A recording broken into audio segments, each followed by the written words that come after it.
Have you ever had that annoying sensation of just being stuck? I am now covered in mud.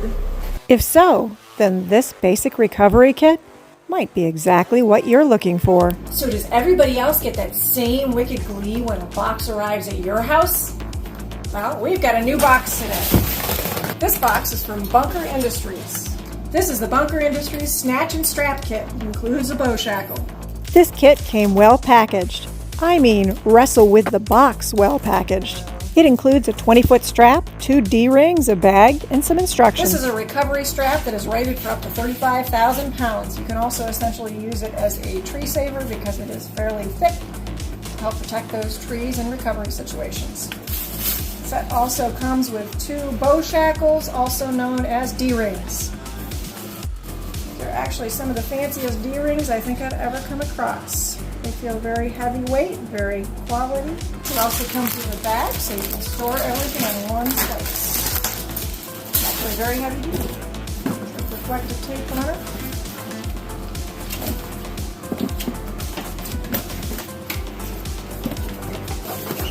You've got room in the center for your strap, and then a separate pocket for your instructions, D-rings, whatever else you want to carry. This kit looks awesome just sitting on that back tailgate, but what it really needs?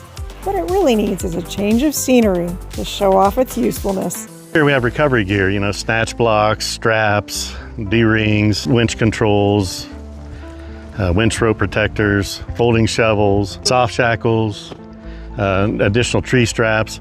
But my favorite bag that's quick and easy to grab that usually has the basics that you need is our Bunker Industries bag. I just grab it,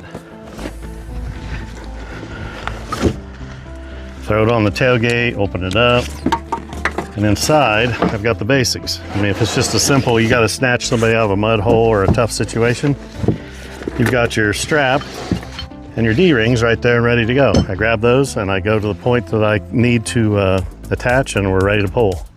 And anything more complicated, of course, I can get into the other items to get us out, but this is the most common used item. And here we have a classic recovery scenario.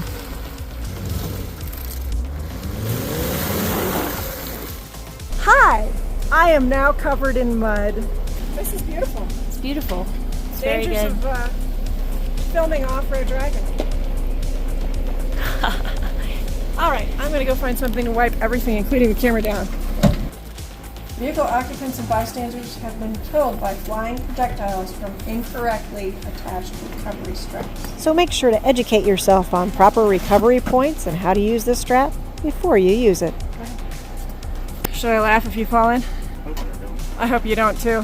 One of us muddy is enough. Getting yourself and your recovery gear muddy during a recovery is probably the least of your worries.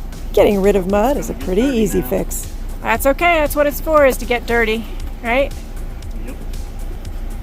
No point in having recovery gear if, well, there's always a point in having recovery gear even if you never use it. This is a tow strap slash tree saver. Yep. Never attach recovery straps to tow balls, tow bars, tie-down points, or towers. What are you supposed to attach it to? D-rings. Okay. A D-ring on the recovery point. All right, and we have a recovery point right here in our hitch skid.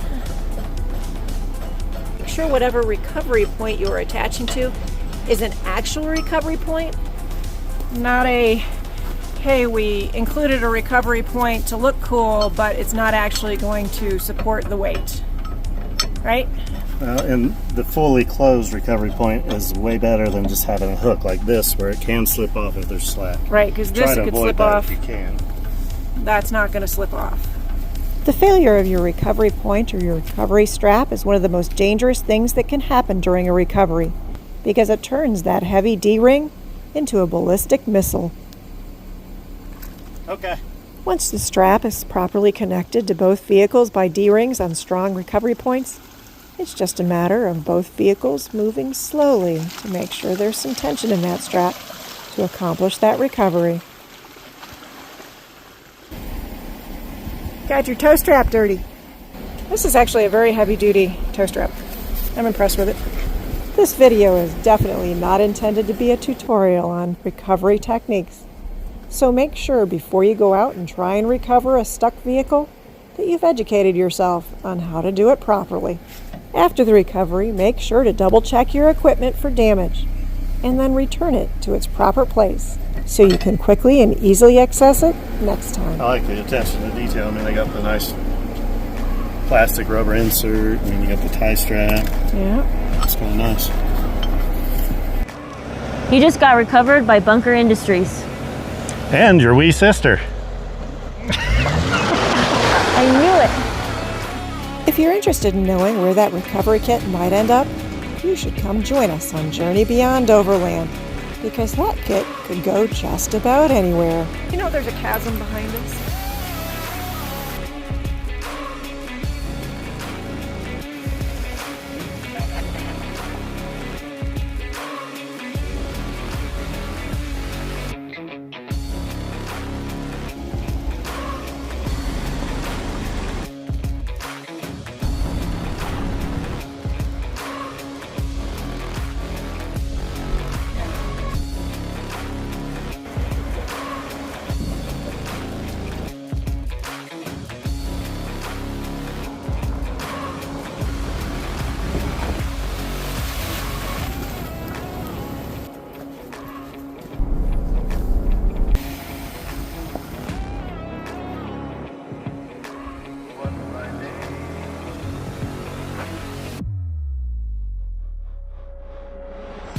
If you enjoyed this video, make sure to hit that like button and consider subscribing so that you can catch every adventure. Also, make sure to drop a line in the comments. Tell us what was the biggest predicament you've gotten yourself out of with recovery gear. Thanks so much for watching. Bill and I hope you'll come back again next week for our next adventure. But in the meantime, until you can enjoy that, make sure to go out and find your own adventure. I never recorded any of that. Seriously? I have chosen the dullest possible knife to try and open it with. This is the Bunk Industry.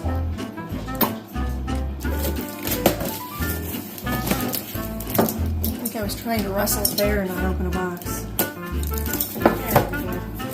Looks like a snake. Let's look A at it. snake in this box?